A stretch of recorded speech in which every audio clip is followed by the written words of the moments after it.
Jadi fasilitator sekolah penggerak itu adalah pendamping kepala sekolah, guru, pendidik dari jenjang PAUD hingga jenjang SMA SMK, serta pengawas atau penilik sekolah guna mewujudkan sekolah yang berpusat pada murid. Jadi fasilitator itu mendampingi 3-5 sekolah dalam satu wilayah kabupaten kota yang bertugas minimal 1 tahun. Itu fasilitator program sekolah penggerak. Apa peran yang akan dilakukan oleh fasilitator program sekolah penggerak? Jadi fasilitator akan berperan sebagai satu, mendorong kolaborasi seluruh ekosistem pendidikan di sekolah dan pemangku kepentingan pada tingkat kabupaten kota. Kedua, mengembangkan komunitas praktisi sekolah, guru, pengawas, juga penilik sekolah. Ketiga, melakukan monitoring kemajuan pembelajaran baik kepala sekolah, pengawas, penilik, juga guru. Yang terakhir, mengembangkan kompetensi kepala sekolah, guru, pengawas, serta penilik. Apa saja keuntungan yang didapat jika saya menjadi fasilitator program sekolah penggerak? Jadi keuntungan menjadi fasilitator adalah satu, berkontribusi dalam upaya gotong royong guna transformasi pendidikan Indonesia. Kedua, Bapak Ibu mendapatkan pengalaman mendampingi para pengawas, kepala sekolah, guru di daerah sasaran program sekolah penggerak.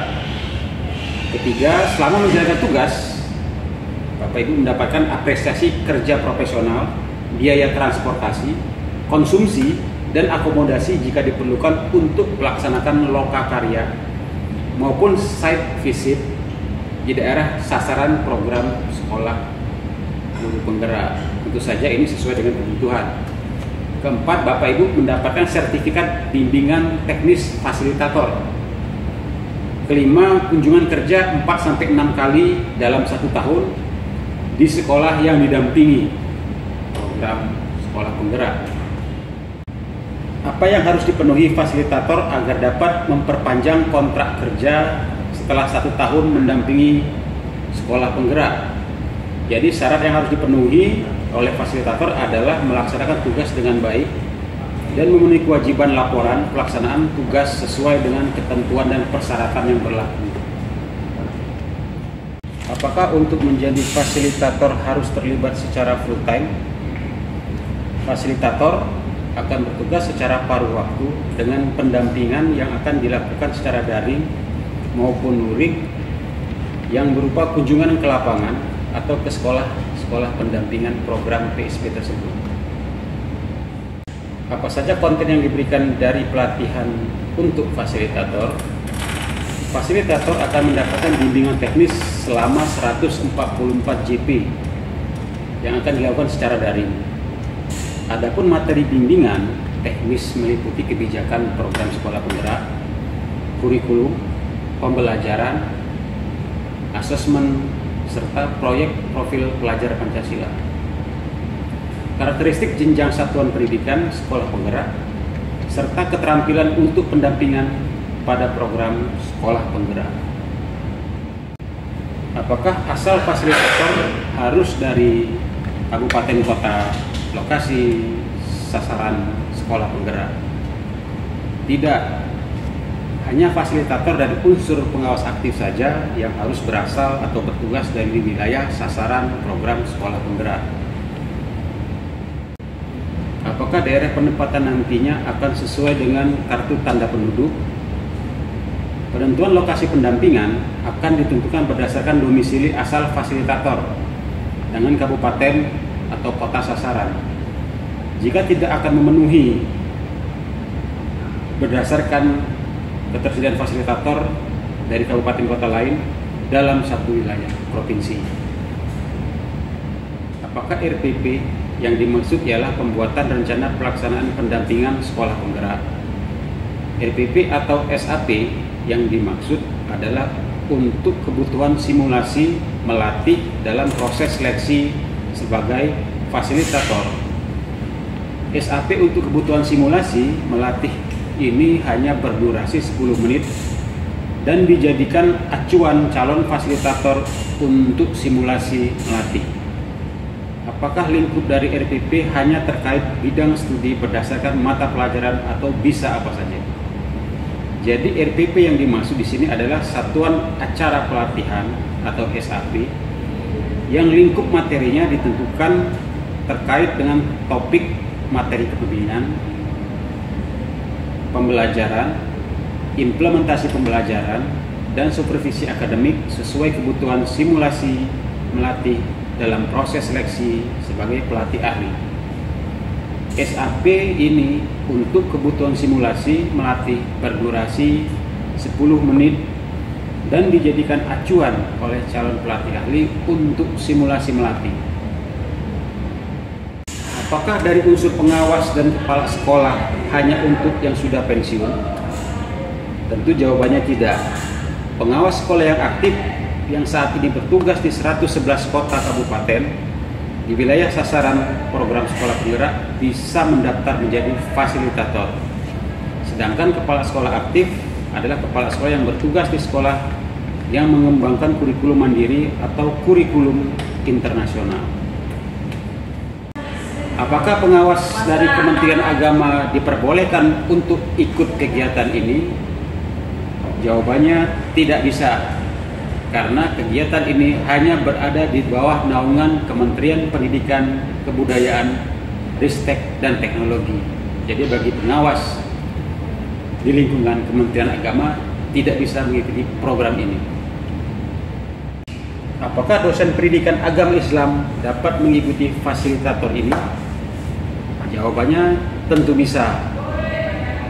Jadi Bapak Ibu dosen pendidikan agama Islam bisa mengikuti program seleksi fasilitator program sekolah penggerak.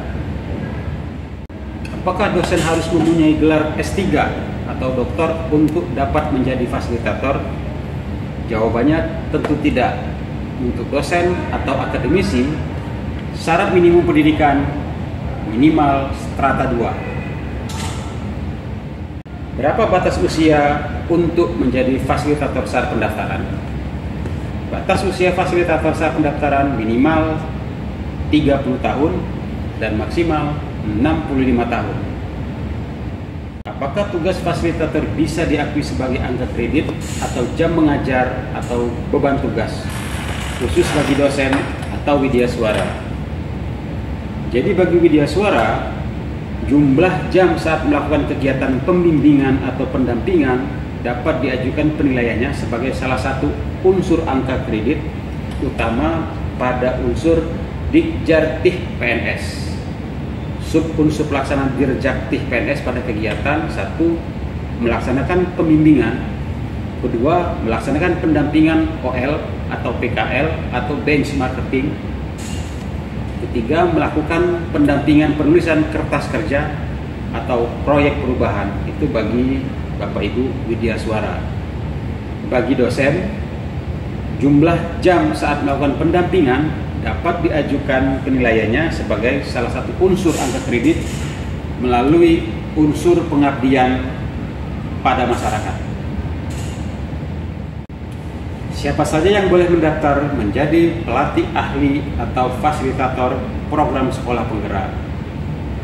Yang boleh menjadi fasilitator atau pelatih ahli program sekolah penggerak adalah kalangan 1. Akademisi atau dosen, 2.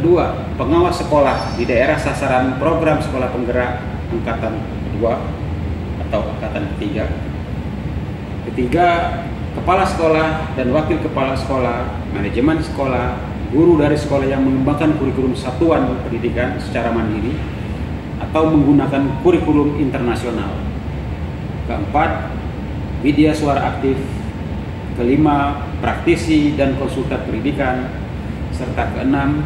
Pensiunan kepala sekolah, pengawas sekolah, pemilik sekolah, guru, pendidik dari jenjang PAUD hingga SMK, dan widya suara.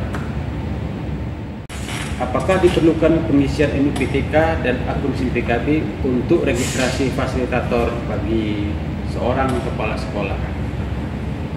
Jadi bagi kepala sekolah sudah memiliki akun SIM PKB yang terkoneksi dengan NIPTK yang bersangkutan sehingga tidak perlu mengisi, kecuali kepala sekolah dari SPK yang benar-benar tidak mempunyai akun Dapodik, mendaftar menggunakan jalur umum.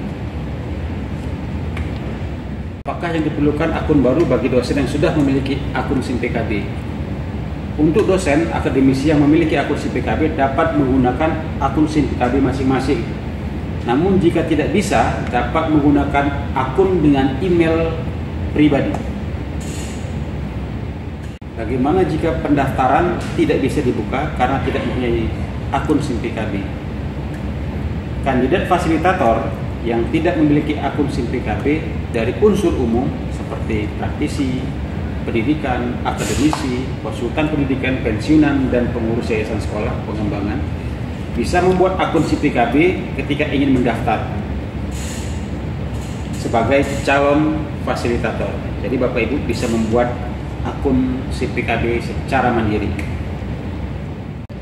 Demikianlah penjelasan singkat dari saya.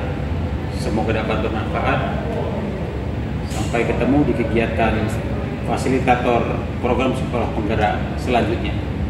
Terima kasih. Jangan lupa